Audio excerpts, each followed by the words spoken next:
खेल विभाग का माननीय अध्यक्ष महोदय 13 से 18 में सरकार। श्रीमती सेना पटेल जी प्लीज। अध्यक्ष महोदय धन्यवाद अध्यक्ष महोदय।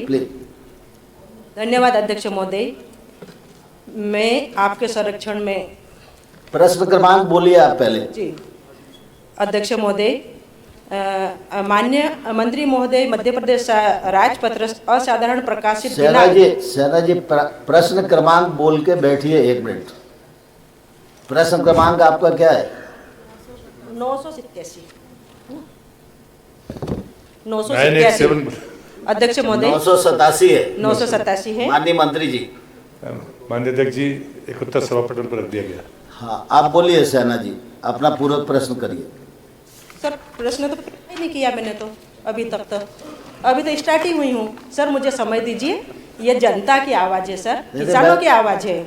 मैं समय ही दे रहा हूँ, मैंने मना थोड़ी किया आपको। जी माननीय मंत्री महोदय, मध्य प्रदेश राजपत्र असाधारण प्रकाशित दिनांक 15 नवंबर 2022 में प्रावधानित किया गया है। मेरे द्वारा पूछे गए प्रश्न के संदर्भ में माननीय मुख्यमंत्री महोदय द्वारा दिनांक 17 दिसंबर 2024 में जवाब अनुसार बताया गया कि जिला अलीराजपुर के अंतर्गत छोटी खट्टाली खनिज ब्लॉक रकबा 599.76 हेक्टेयर नीलामी की प्रक्रिया 9/7/2024 को की गई है, जिसमें कोल इंडिया लिमिटेड द्वारा 150.55% ज़्यादा बोली पर 20/7/2024 को दी गई। तो इस नीलामी में क्या ग्राम सभा की अनुमति क्यों नहीं ली गई? और इसके पश्चात पूर्व मुख्यमंत्री महोदय माननीय शिवराज सिंह जी चौहान द्वारा 2022 में पेशा एक्ट लागू किया गया था। मेरे द्वारा पूछे गए प्रश्न में माननीय मुख्यमंत्री जी द्वारा बता रहे हैं कि पेशा एक्ट की अनुमति प्राप्त किया जाना अनिवार्य नहीं है, एवं वर्तमान में माननीय पंचायत मंत्री जी आप बता रहे हैं कि पेशा एक्ट लागू है। तो दोनों के उत्तर में इतना डिफरेंस, इतनी विसंगतियाँ क्यों हैं? इसके बाद जिसका भी जवाब माना जाए, या पेशा एक्ट या पूर्व मुख्यमंत्री महोदय द्वारा लागू किया गया, या यह सही नहीं है।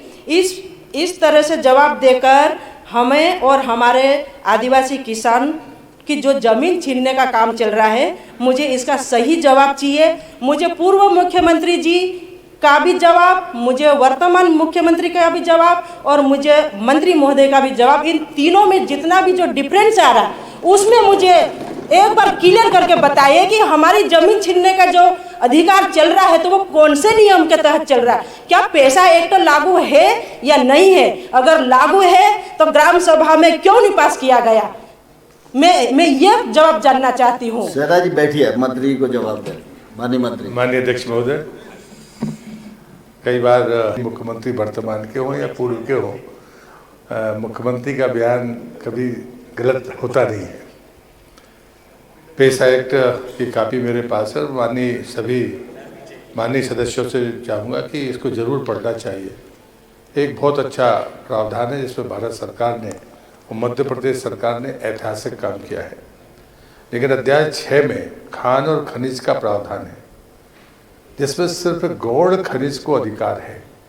यदि गौड़ खनिज की कोई भी प्रावधान है तो उसकी अनुमति ग्राम सभा के बगैर नहीं हो सकती, उनकी सहमति चाहिए। लेकिन उसकी भाषा भी अलग अलग है। काम है कि यदि आप पूर्व संरक्षण अनुज्ञप्ति या उत्खनन पट्टा आवंटन की प्रक्रिया प्रारंभ करते हैं तो उसके पूर्व ग्राम सभा की अनुमति लेनी होगी। और ग्राम सभा का मतलब गांव की, ग्राम पंचायत की नहीं, उसके नीचे जो यूनिट है उसकी भी लेनी पड़ेगी। ठीक वैसे ही गौड़ खनिज नियम 1996 नियम 18 का के अंतर्गत अनुसूची 5 में विनिर्दिष्ट गौड़ खनिजों के लिए अनुसूचित क्षेत्रों में खनिज के प्रारंभिक चयन उपरांत पूर्वेक्षण, अनुज्ञप्ति, उत्खनन पट्टा, आवंटन की प्रक्रिया, ये तीनों चीज़ें बड़ी स्पष्ट है।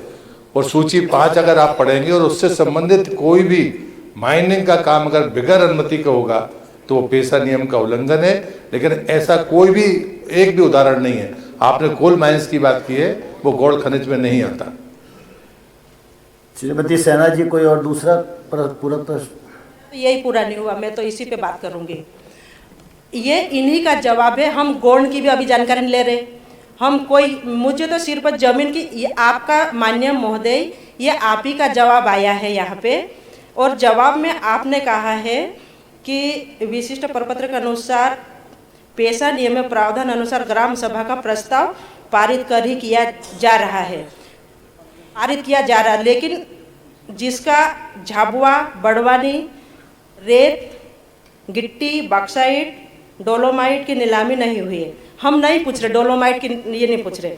धार की जानकारी पुस्तकालय में रखी गई विशिष्ट के प्रपत्र के अनुसार है। जी नहीं, झाबुआ, धार, अलीराजपुर एवं बड़वानी जिले में पेशा एक्ट कानून के प्रावधान लागू दिनांक के उपरांत कोई नई शराब दुकान नहीं खोली गई। माननीय मंत्री महोदय, मैं बताना चाहती हूँ कि अलीराजपुर जिले में 2023-24 में 97 करोड़ का शराब का ठेका नीलामी हुई है। ये गलत जानकारियाँ उपलब्ध ना करावे। और दूसरी बात, पेशा एक्ट को क्लियर कर दीजिए। हमारे किसान, हमारे गरीब, हमारी जनता, हमारा आदिवासी समाज भयभीत है, मैं सच बता रही हूँ। और सबकी सब झाबुआ में आदेश हो गया है, बड़ी जुआरी की प्रोसेस चालू है जो मेरे विधानसभा में आती है, और जो खट्टाली कोल इंडिया जो नीलामी हो चुकी है उसका आदेश हो रहा है। तो माननीय महोदय, ये जमीन अधिग्रहण वाला मुद्दे पे विशेष ध्यान दिया जाए ताकि हमारे किसानों की जमीन बच सके, ये मैं बोलना चाहती हूँ। ठीक है, माननीय मंत्री जी। माननीय अध्यक्ष जी, माननीय सदस्य ने 2 ही प्रश्न पूछे थे, पेशा कानून के उत्खनन को लेकर और दूसरा शराब के मामले में। इसमें भी अध्याय 7 में बड़ा स्पष्ट है, पेशा था 14 बिंदु हैं। इसमें पहले में जो जिसकी हम परिभाषा करते हैं और सभी को पेशा की जानकारी होनी चाहिए। दूसरा है ग्राम सभा और पंचायती राज संस्थाएं। एक तरफ ग्राम पंचायत है, लेकिन इसमें ग्राम सभा को अधिकार दिया गया। उसमें अगर 5 गांव है तो उसकी भी ग्राम सभा होगी और उसके प्रस्ताव होंगे, उनको वित्तीय अधिकार है, उनको निर्णय लेने के अधिकार है। ये बात आपको भी स्पष्ट करनी होगी।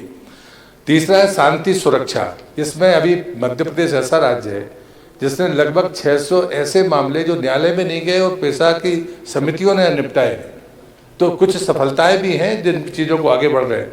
भूमि प्रबंधन, जल संसाधन, खान खनिज, मादक पदार्थ और नियंत्रण, इसके अलग से पैरा है। श्रम, इसका अलग से पैरा है। गौण वनोपज, इसके लिए अलग से पैरा है। बाजारों और मेलों का नियंत्रण, इसके लिए अलग से प्रावधान है। साहूकारी का प्रावधान अलग से है। और 12वें नंबर पर सामाजिक क्षेत्रों की संस्थाएं और कार्यकर्ताओं पर नियंत्रण, इसका विस्तार से उल्लेख हुआ है। 13 में अधिनियम और नियमों में संशोधन अगर कोई करना चाहता है तो वो ग्राम सभा है, उसका भी प्रस्ताव भेज सकती है, उसका प्रावधान है। और 14 है प्रकीर्णन। मुझे लगता है कि जब तक हम इसको पढ़ेंगे नहीं, हमको लगता है कि नहीं हमारे साथ तो अन्याय हो रहा है। मुझे लगता है कि पेशा को लेकर मैं 2 बातें बड़ी स्पष्ट और आपकी जानकारी के लिए सदन के लिए कहना चाहता हूँ कि पेशा कानून के तहत 20 जिले अध्यक्ष जी अनुसूचित हैं, जिसमें 6 पूरी तरह से और 14 आंशिक तौर पर है। 88 ट्राइबल ब्लॉक उसमें शामिल हैं। लेकिन इन 88 ट्राइबल ब्लॉक के बाहर अगर 1 लाख से ज़्यादा आदिवासियों की संख्या है तो भारत सरकार ने कहा उसके लिए भी नया ब्लॉक बनाया जाएगा। तो मुझे लगता है कि पेशा मोबिलाइजरों की संख्या, इतनी बड़ी संख्या में पेशा मोबिलाइजर काम कर रहे हैं, हमें उनकी तरफ से भी, जैसे हम चिंता कर रहे हैं, ये लोग भी चिंता कर रहे हैं। और अभी तक 10,991 ग्राम सभाएं बन गई हैं और जबकि पंचायतों की संख्या 5,133 है। तो मुझे लगता है कि प्रक्रिया पूरी तरह से पारदर्शी है, तेज गति से काम कर रही है। जनजातीय क्षेत्रों के लिए इससे बेहतर और कोई दूसरा रास्ता नहीं हो सकता। मैं भारत सरकार का तो अभिनंदन करता ही हूँ। मध्य प्रदेश सरकार में स्वयं राज्यपाल महोदय हर 6 महीने में इसका रिव्यू करते हैं और इसलिए मुझे लगता है इसमें किसी को कोई भ्रम नहीं होना चाहिए। श्री माधव सिंह जी। सर 1 सेकंड की बात है। अब सर मैं इन सेना जी बहुत विस्तार से आपका प्रश्न भी आ गया है। एक मिनट की बात है और मंत्री जी ने बहुत विस्तार से उत्तर भी दिया है। मैं मंत्री जी और सर मैं सर जैसे सर मुझे एक बार क्लियर कर दीजिए। पूर्व सीएम, वर्तमान और माननीय मंत्री महोदय, इन तीनों में जो नियम बताए गए उसमें हम कौन सा नियम माने, आदिवासी किसान कौन सा नियम मानना चाहती है इसमें से हमें ये क्लियर कर दीजिए सर। क्या हमारी जमीन बचेगी सर? हमारी जमीन बचेगी? हमारे किसान आदिवासियों की जमीन बचेगी या छीन ली जाएगी? मेरा ये प्रश्न है, सरल भाषा में। माननीय अध्यक्ष महोदय, ये बहन हमारी तीनों आपका ही जवाब है नेता सर। प्रतिपक्ष से निवेदन ये करूंगा कि तीनों थोड़े आपके- सब सदन को बताना चाहूंगा कि किसी हालत में किसी भी व्यक्ति की कोई भी प्रकार की जो आप बात कह रहे हैं, ना कोई किसी की किसान की जमीन छीनी जाएगी ना कोई जमीन ली जाएगी। नियम प्रक्रिया के अंतर्गत सर- जो व्यवस्था होगी वो होगी, और कोई ऐसी स्पेसिफिक वो बात विधानसभा की आए तो बता देना, हम भी आपकी उसमें भी मदद करेंगे जिसमें कोई ऐसी बात हो। तो मैं माननीय अध्यक्ष महोदय, माननीय नेता प्रतिपक्ष जी, आपके धन्यवाद साहब। माध्यम से जमीन नहीं छीनेगी ये हम मान लेंगे। धन्यवाद। सहरा जी, आपकी बात आ गई, मुख्यमंत्री जी ने इंटरवीन करके आपको बताया है। और कोई बात हो तो मंत्री जी से सीधे बात कर सकते हैं। माननीय हम लोग चर्चा के माध्यम से भी बहुत सारी चीजों को हल कर सकते हैं। श्री माधव सिंह जी। माननीय अध्यक्ष महोदय, मैं बीच में थोड़ा सा चाहूँ।